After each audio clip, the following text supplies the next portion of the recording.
first down and 10.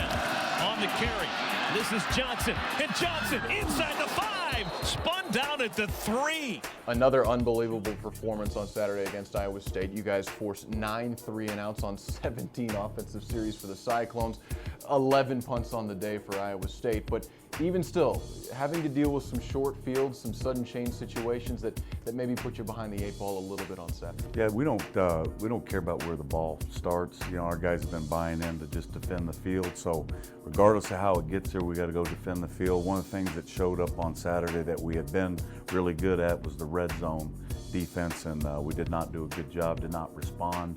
And it kind of kept Iowa State in the game as dominant as we were playing. We didn't defend the short field, and it showed up on the scoreboard. So a short field here in the fourth quarter. Davis Webb throwing an interception, putting you guys in that red zone. So let's take a look at that play. Yeah, we were up 14 here, and I really thought, you know, with the time left in the game, that he would come out and maybe give us a play action, take a shot. So, you know, I was aggressive with the call.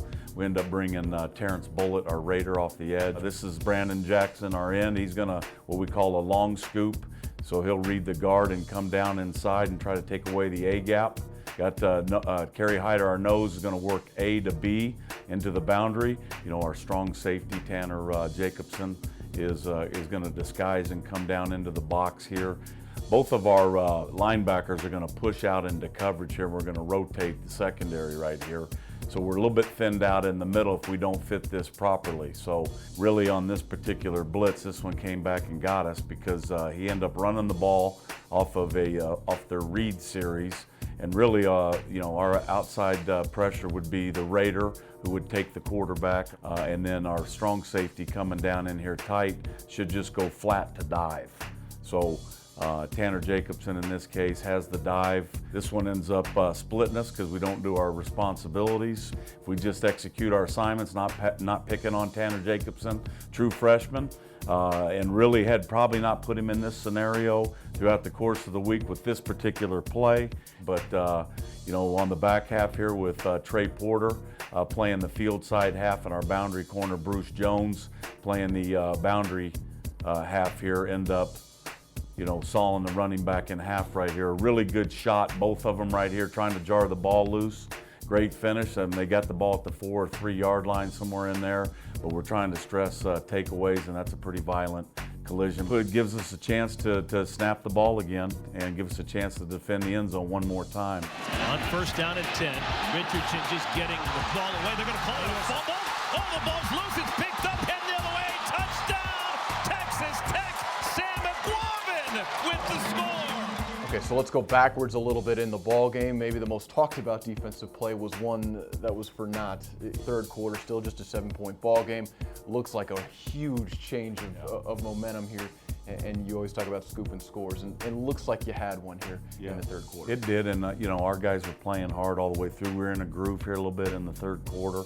What was great about this is after this, you know, after the officials said that it was an incomplete pass, that our guys responded. We actually had another 3-and-out, kept playing through adversity, and if we continue to play this way, we'll create some things. We'll have some good things go our way. But on this particular, we're bringing 4 on this particular look here. We're dropping 7 into coverage, and we're gonna fire the will linebacker through one of the A gaps. He's got the nose guard going left, so he's gonna go right. Obviously stresses their protection with the guard and the running back, and tribute to Will Smith. He hits the ground running. This is what we talk about all the time. I mean, he ends up getting cut right here, but he's so aggressive on the guard. He knocks the guard down and really kind of thins out the protection for them. Brandon Jackson stays alive. Our nose guard, Donnell Wesley, stays alive off the center's block. And as you can see, you got guys scrapping and clawing and fighting to try to get to the queue. And luckily for them, they had number 11 standing right there, and the officials said they had an eligible receiver. So ball hits the turf. We always said first guy there, let's take it off the turf. Don't just fall on it, try to scoop and score. Sam McGuavin does a great job of fielding it off the bounce, which was a great bounce for us.